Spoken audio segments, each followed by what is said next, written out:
Come on out in the garden with me and I'm going to show you two varieties of bell peppers that I've grown for many years. I'm going to show you the difference in the two and my ultimate favorite bell pepper.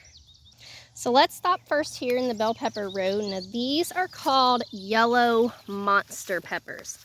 Let's just take a look and let's grab the first one we see here, but it is loaded up with huge bell peppers.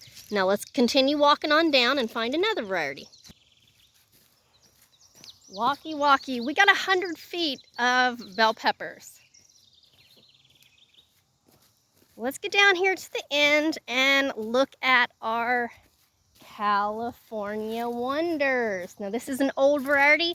This is a variety that your grandma and your mom probably grew, and let's take a look at it. Here we go.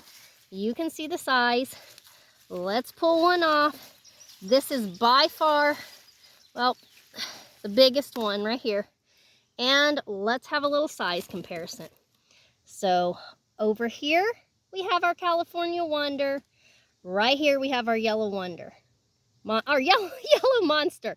California Wonder, Yellow Monster. Look at the size comparison and you should feel the weight comparison.